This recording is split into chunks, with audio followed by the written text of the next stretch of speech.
Welcome back to the only channel where picks and bets are the same thing. This is Let's Talk MMA. I'm Brodie, and sadly there is no Colby with us this week. He's not feeling the greatest. He's a little injured, but we got to give him his flowers.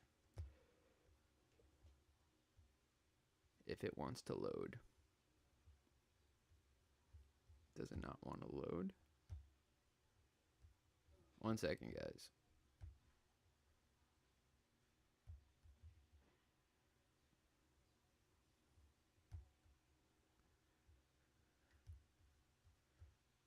Why do they not want to load?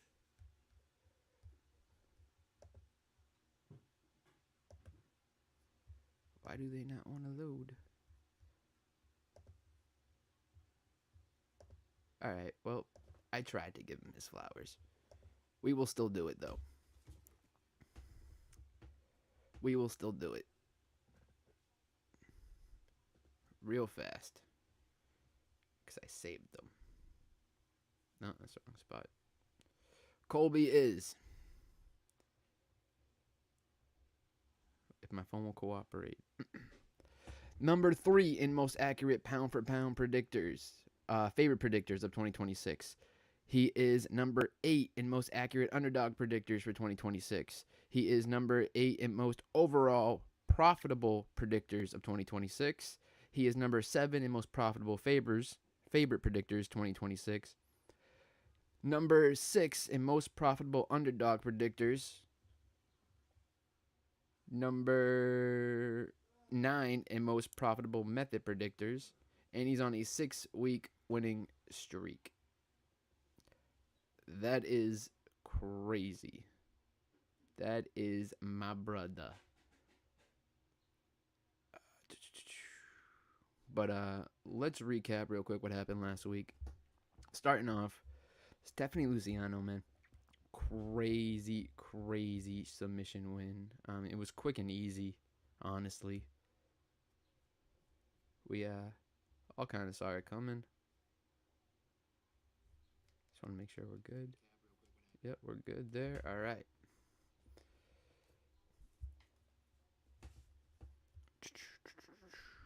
And I pull this up here. Wapa. All right, yeah, real fast. Let's go through this card. Round 1, rear naked choke submission win for Stephanie Luciano.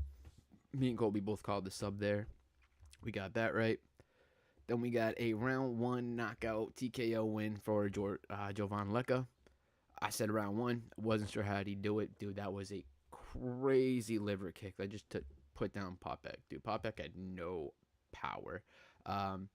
Nina Milosevic taking on Haley Cowan. We both knew Haley Cowan was not UFC caliber, and I thought Nina would just quickly sub her, and she chose a striking route. Those body shots had to have killed, honestly. Next up, we got Rebecca and Prepelec. Colby was on Prepelec. I took Rebecca, and Rebecca did what he was supposed to do, and he just knocked out Prepelec. TKO round 1. Prepelec had no idea what to do on the ground, which proves my point that when you're training with Sean Strickland, it only benefits Sean Strickland. It just proves it. Next up, we had Bogdangrad winning by a arm triangle choke in round 2. Dude, I was hoping he would knock him out. And then I started grappling. And I'm like, oh, I bet on the knockout. My money's on the knockout. I should have just took the round 2, round 1. But I went knockout with Bogdangrad. And yeah, kind of ate pretty badly on that one. But I got the first. Well, I mean, method was wrong. Colby got that method right, by the way. You got the KO right. I got it wrong. I thought it was a sub.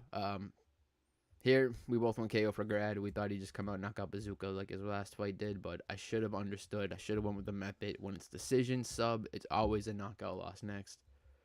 You got to stick with the patterns that you see. Next up, we got Nikolek beating Mark Vologden. This was insane. Did this get fight of the night? Because it should have. These two were just back. What is Vologden on?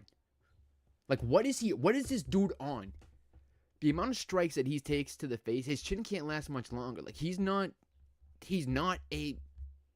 dude's like a 125 or 115er. He's not a bantamweight.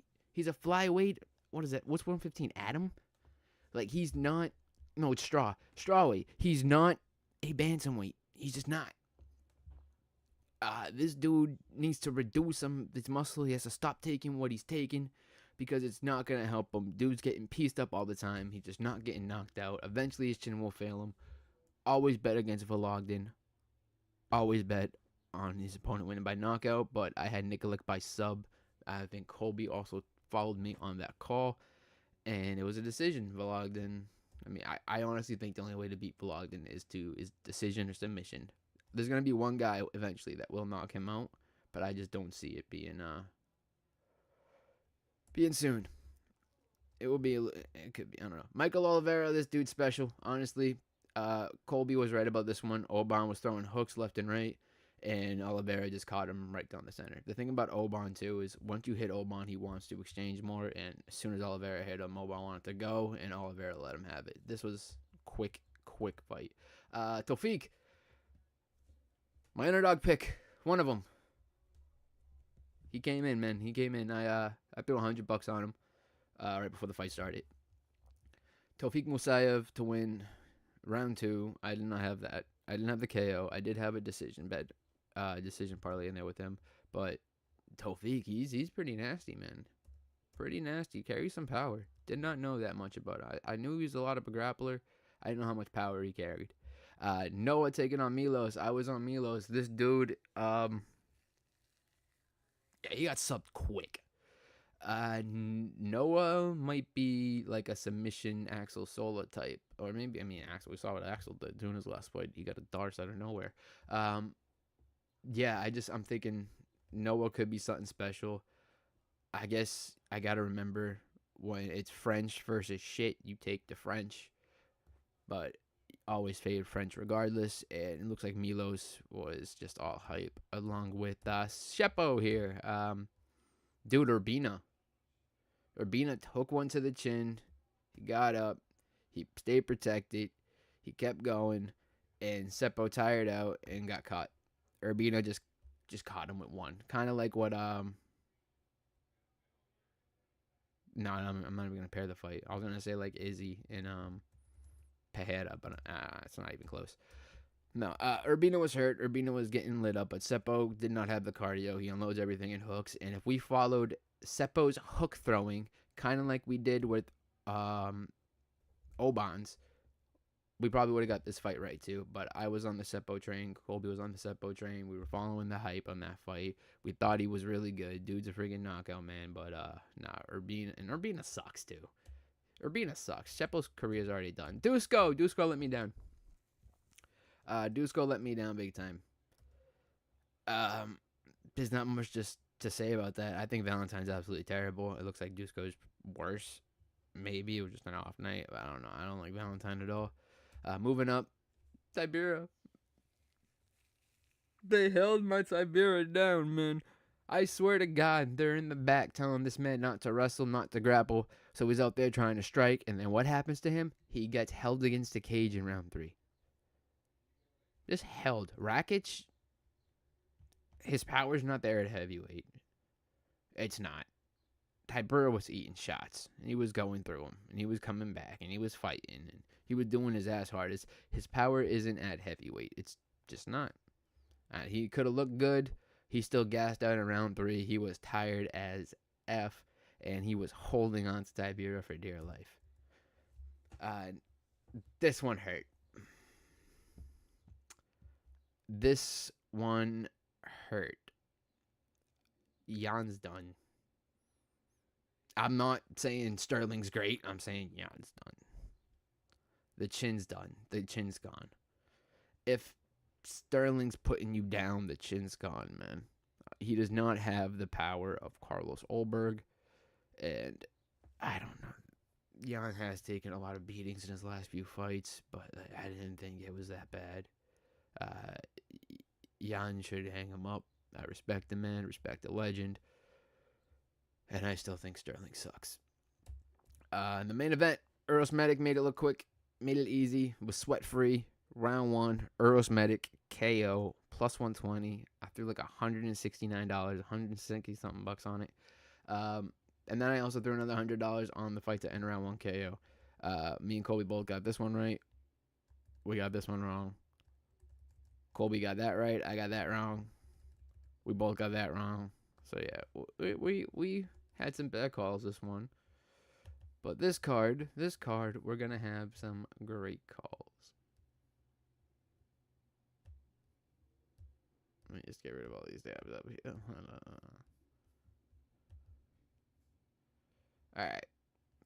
Starting off tonight, we got GG Canute taking on Carol Foro. Carol Foro coming off that decision win against Chanel Dyer on the Dana White Contender Series. And this is GG the Diamond Cordoz. Oh, I do not like that. She's not going to win. You're calling yourself the Diamond. Look, I get she's a BJJ expert. All right, she's great on the ground. She has good submissions.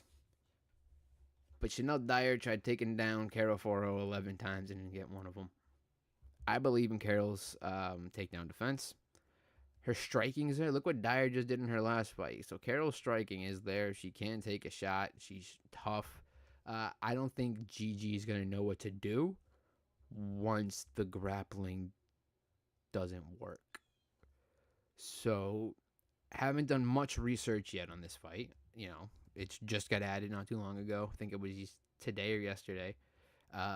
So I got to do a little more research before I'm 100% in on a fighter. But right now, my early call for this one is probably going to be Carol Foro. And I think she could get a knockout here. Yeah. Dude, I think she can get a knockout. So we're going to go Carol Foro KO in my first pick of this card.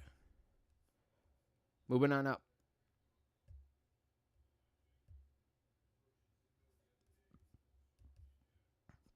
We got Manuel Souza taking on, or is it Manol Souza taking on Richie Miranda. El Machete. All right. Oh, he's training with Bloodline Combat Sports. That's, what was that, Cubs camp. So this dude, Richie Miranda, he is 5-0 in his last 5. 31 years old, 5'9", 74 inch reach. On the other side, we got Manol Souza. He's 29 years old, 5'9", 70-inch reach. So these guys, same height, a little bit more reach advantage to Miranda's side. Souza is coming off a couple of knockout wins. Meanwhile, we got a KO, decision, submission, decision. This could be all right. So Gabriel Miranda is obviously a wrestler here. He's the grappler side. He is trading with Cub Swanson's camp, dude. That camp is on fire as of lately. Lerone Douglas, even Cub in his last fight. I know there's other. Oh, Danny Silva. Like, this camp is on fire. And the thing that worries me, I don't know, man. Maybe Richie does have this. See, I was thinking Souza, but man, I am a fan of wrestlers, guys. And looking at this dude's got something in him.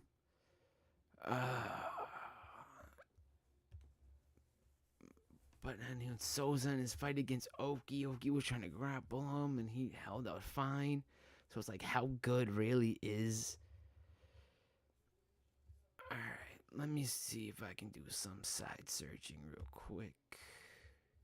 Let me see if I can find some side search. Pulling up.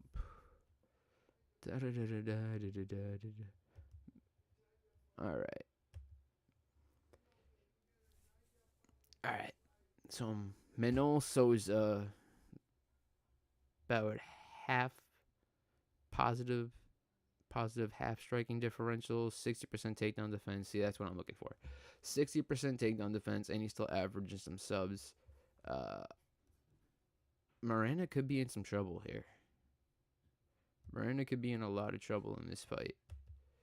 It's his debut, but he is fighting with the Cub camp. They are incredibly smart. Dude, this one's a tough one off the bat. I was leaning Souza a lot, but the Cub camp is on fire. You can't deny that. They know what to look for. Cub Swanson's mind's really good.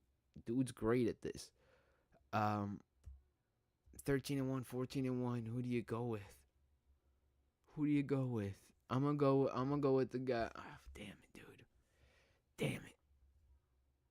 I'm gonna route with the wrestler. I'm going Richie Miranda. I'm gonna go Richie Miranda. Probably wins a decision win.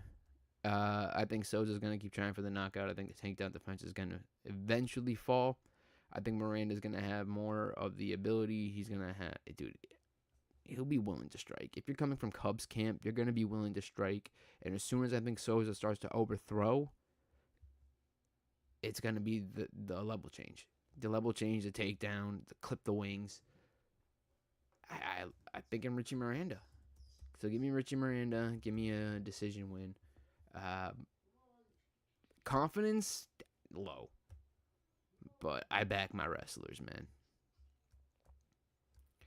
Moving up the card, we got Miles Johns taking on Jesse Rojas. All right.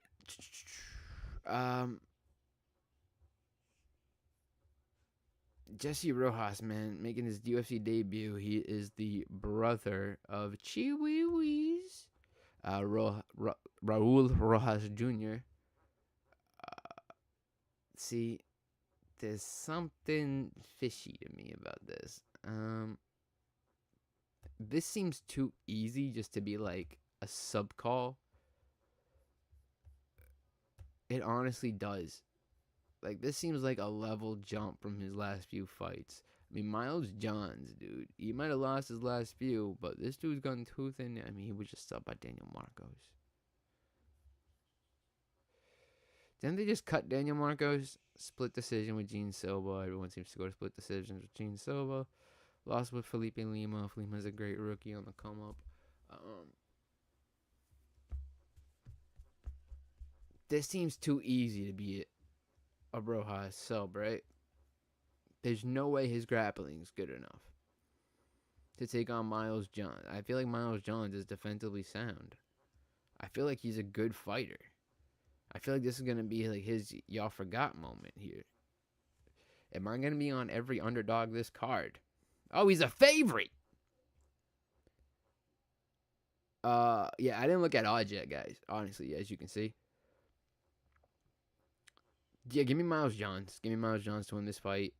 I'm going to think it's going to be a lot of grappling. I don't think Rojas is going to like it. He's probably going to end up getting TKO'd. Does he gas out? If he gasses out, it could be... It depends. If he gets position... I mean, how young is he? 23. His chin's probably intact, right? Right? Nah, I'm going Miles John. Miles John get to knock him out. Everyone thinking Miles John's decision. I'm going to go with Rojas Chin's not probably the greatest. He does not look like he has the face like his brother. His brother looks more like chin obsidian, and he looks more like chin made of sawdust. So I'm going to take Miles Johns, and I'm going to say this is going to be his y'all forgot moment, and it's going to be a knockout win for him. Knockout TKO. Moving up the card, we got Bruno Lopez taking on DR Nurgazai. I'm not even going to go into this one much. Nurgazai wins. I'm going to say by KO. Wait, didn't he sub his last guy? Hold on. Hold the F on. If he subs his last dude, I might change my pick. No, it was a decision. I'm going to go Nurgazai KO. Lopez sucks. Louis Sutherland against Jose Montana.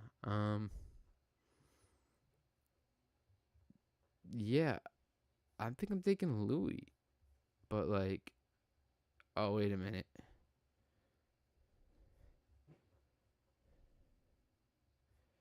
I'm not taking Louis. I'm taking Jose. If Jose has half of the grappler that Walter Walker is, he's got Louis. He's got him. He's got him. Rear naked choke, arm triangle choke. So he wants this on the ground too. They're both going to want it there. He'll probably pull guard. Louis is going to go for a takedown. They both want it on the ground. Now, wrestler versus BJJ is what I see. And in that position, you got somebody who knows what to do on the ground and somebody who's trying to slug on the ground. That's the way I see it. And I got to take Montana in that position. There's a difference between wanting it on the ground and then it being like that your playground down there. I think Louis Sutherland wants it on the ground because that's where he's more comfortable. But Jose Montana is gonna be it's his world down there. I feel like for this. So give me Jose Montana by submission. Moving up the card, we got Juliana Miller taking on Ravina Oliveira. Ravina just got subbed out in her last fight. I believe it was to Stephanie Luciano, who we just saw last week get another submission win. And I'm saying all that before I even pull this up because I believe...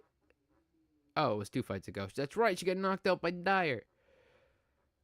What do you do here? Losing to Carly Judice, beating Ivana Perovic, losing to Luana Santos. She's losing to good competition.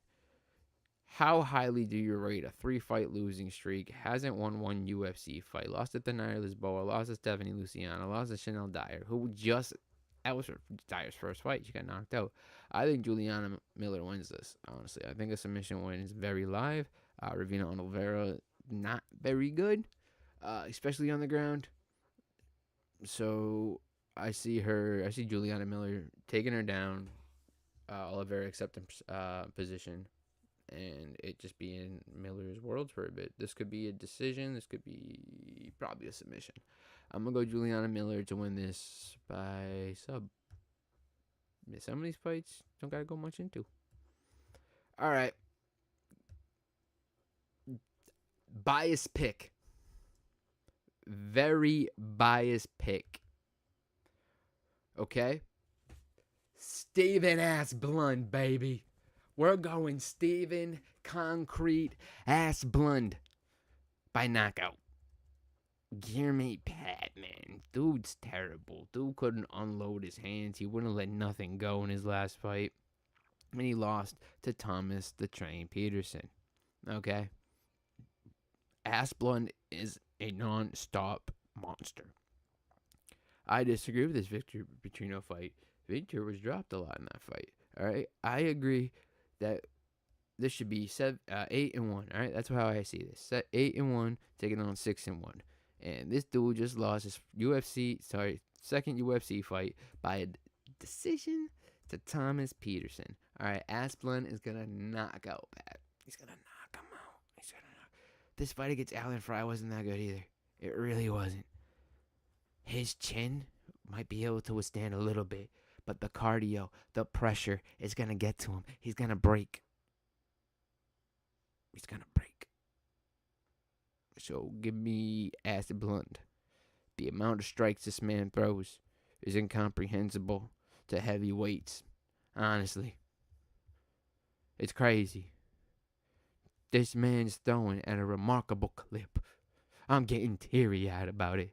He's landing 10 said 10 significant strikes per minute. Steven Asplund will get this knockout. If he has to drop, get him down on the wrestling. This man can wrestle a bit. That's how he lost to Denzel Freeman, but Gamrot Pat doesn't know what the hell to do. All right, he's not a grappler. Pat wants to strike. He wants to strike. Give me Steven Asplund. Give me the knockout. And let the titties bounce for him. Darren Elkins taking on Yadier Del Villas up next. Darren the Damage Elkins versus the Cuban Problem. And I have to go with Yadier here.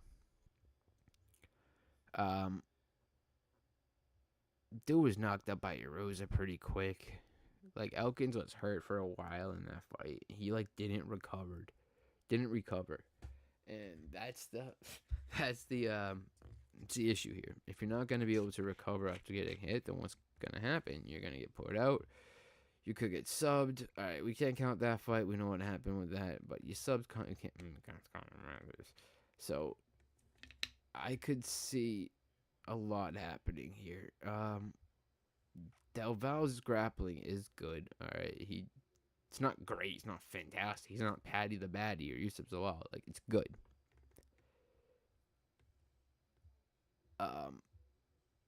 His striking's okay. He does carry some power.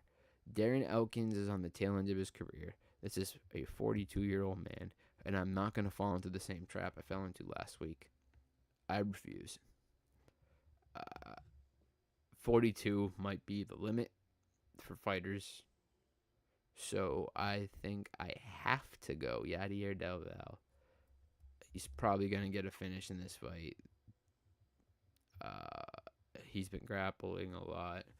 Give me Yadier Delval, probably getting a submission win here. And might be the end of Elkin's career.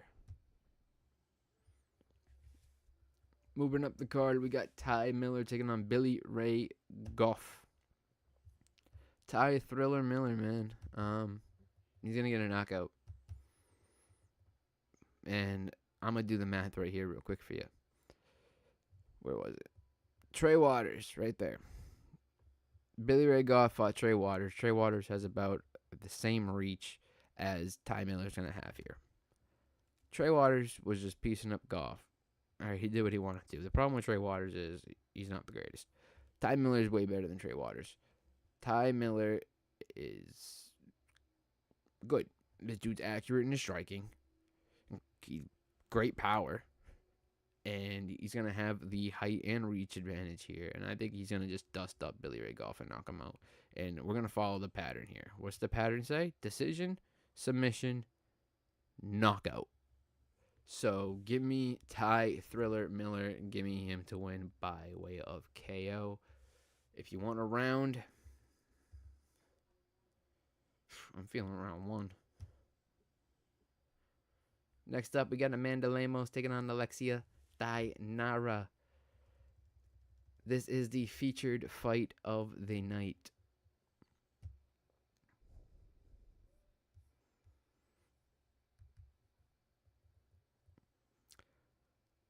Amanda Lemos, 15-6-1 in her career. She is 2-3 in her last 5. 39 years old, 5'4", 65 inches of reach, taking on Alexia Dainara, 14-1 in her career, 5-0 in her last 5. She is 28 years old, 5'4", 67 inches of reach. Alexia by sub. See, Lemos has fallen off in the late end of her. Another 39-year-old fighter. I can't keep betting these old people anymore. I had Lemos in her fight against Tatiana Suarez. Yeah, I know. I had Lucindo here. I had Lemos here. I had Dern here. I got that one right. See, I'm not the greatest with calling Lemos fights, all right? I had Jillian there. Never mind. I had Jillian. Jillian's my girl, guys. Jillian's going to win the title. We're going to have a red-haired, hot chick who smokes weed and trains. Champion. Jillian Robertson. Just so you know, for that fight, that is my early prediction. It is also very biased. But back to this fight. Alexia Dainara is a rookie. She is a great rookie on the come-up. She is strong. She is powerful. Her back takes are amazing. And when she grabs a hold of you, you're going to the ground. She's not letting go. She's all action. She likes to just keep it going. She's hasn't been getting the finishes as of late, which is kind of worrying. Right, I had her here against Luma Lukbume. I had her here against Bruna Brazil. I had her here against Molly McCann. I don't remember. I'm pretty sure I had her in the Contender Series fight too. All right, Alexia's been doing great. And you ride these rookies on the come up. You just keep going with them. Lemos is on the come down. She's falling off, but she always seems to pull out a win where she probably shouldn't. Oh, wait, I had Dirt in that fight. I got that one wrong. Yeah, see, I can't get her fights right except this one. So, I think that Alexia Dainara is probably going to win by sub, just like Verna did. Just the call I have. I think Jillian Robertson's submission game wasn't up to the same levels as Verna's. That's why she probably couldn't get it. And Lemos also probably trained more grappling since that Verna fight. Coming in against another grappler, I just don't think that it's the age for me, man. I know it might be a little different in women's weight classes, but Alexia Dainara is 28. She's big for this division. Like, she's pretty big for this division. She carries a lot of power. She's incredibly strong. And people didn't see her getting past Luma. Everyone saw her getting past Bruna. I see Alexia Dainara getting a submission victory here. I see this fight going balls to the wall. She's coming in to have fun, have a good time, and I think she's going to win by submission. Could this go to a decision? Yes. If it still does, it's still going to be Alexia Dainara winning a decision. So yeah, give me Alexia Dainara. That's a bad picture. She kind of looks like Xavier Woods from WWE in that picture. Yeah, so give me Xavier Woods to win by way of submission, probably a rear naked choke. Moving up to the co-main event, we got Billy Quarantino, Billy Q, taking on Diego Ferreira. Guys, what are we doing? What are we doing? We got a 41-year-old man taking on a 37-year-old man. What are we doing? This man hasn't fought in a year and 7 months. Billy Q hasn't fought since he got knocked out by Cub Swans in a year and 7 months. He was subbed by Yusuf Zalal when Zalal came back. You haven't won since Damon Jet. Oh, you getting your ass kicked. Okay, who are you losing to? Okay, it's not a bad loss. Dawson's boring, all right?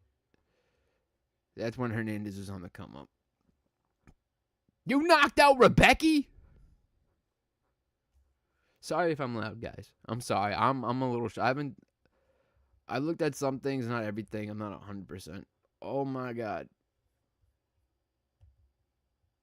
Been a busy week for me. Forgive some of my ignorance here.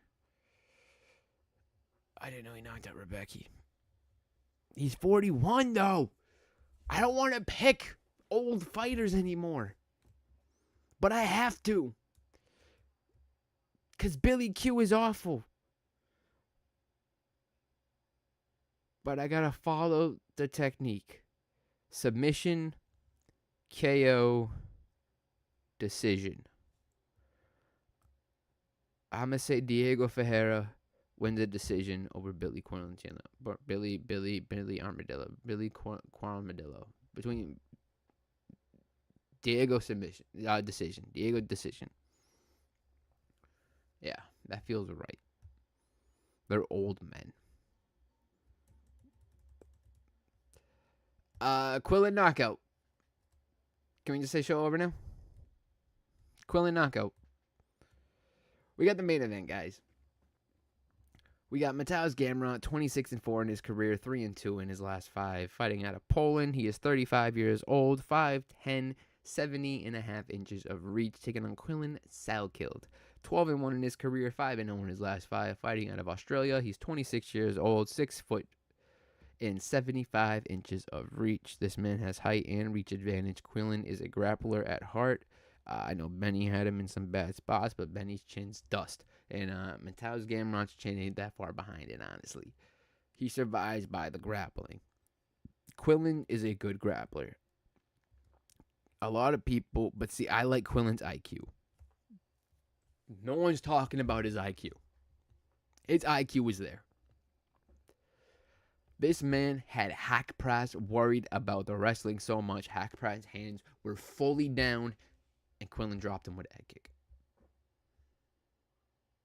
And I still waiting on my hack press autograph to get here because that man, shockingly, is alive, but just not signing. What happens when Gamrot just wants to wrestle? What happens? Quillen knows he's probably going to want to wrestle.